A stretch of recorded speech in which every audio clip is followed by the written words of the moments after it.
একটা শহর ছিল। সেই শহরটা ঠিক পাহাড়ের পাশে ছিল। সেই শহরে রবার্ট ডিসুজা নামে এক লোক থাকত।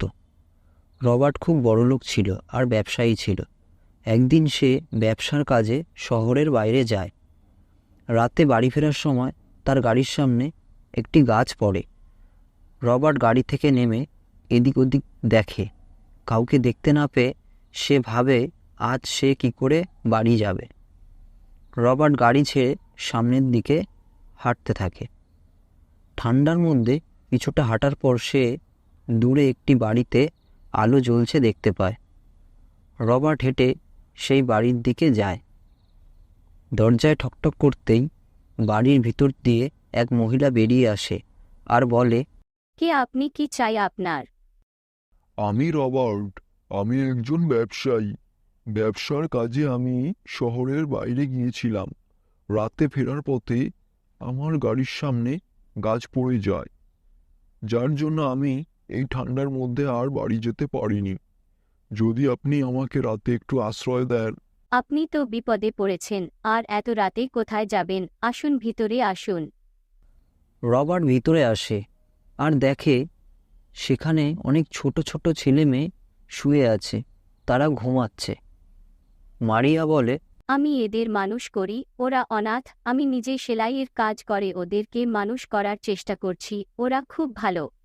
সত্যি আপনি একটা ভালো কাজ করছেন, ওদের দেখাশুনো করছেন। হ্যাঁ, আচ্ছা দাঁড়ান, আমি আপনার জন্য কফি নিয়ে আসি। এই নিন, এটা খেয়ে নিন। ধন্যবাদ আপনাকে আমাকে রাত্রে আশ্রয় দেওয়ার জন্য, কিন্তু আপনাকে একটু চিন্তিত লাগছে। হ্যাঁ, সামনে ক্রিসমাস, কিন্তু আমি এই বাচ্চাদের জন্য কোনো উপহার আনতে পারিনি।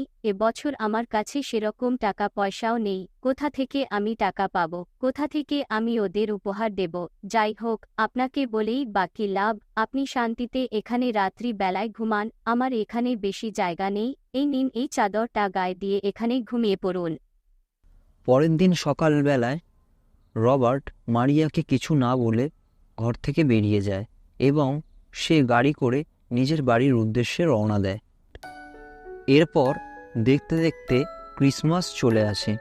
রবার্ট সান্টা সেজে অনেক চকলেট এবং অনেক উপহার নিয়ে সে মারিয়ার বাড়ি যায়। রবার্ট দরজায় ঠকঠক করে। দরজা খুলতেই রবার্ট উইশ করে। Merry Christmas, merry Christmas. সে বাচ্চাদেরকে অনেক চকলেট আর গিফট দেয়।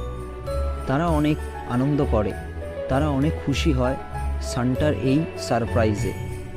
মারিয়া কিছু বুঝতে পারার আগেই রবার্ট সান্টা সেজে তাকে মেরি ক্রিসমাস বলে এবং বলে সে রবার্ট, যাকে কিছুদিন আগে সে রাতে আশ্রয় দিয়েছিল। এরকম সান্টা সকলের জীবনে আসুক অনেক খুশি আর উপহার নিয়ে। ছেড়ে যাবেন না। গল্পটি ভালো লাগলে লাইক, শেয়ার, কমেন্ট করুন। নমস্কার।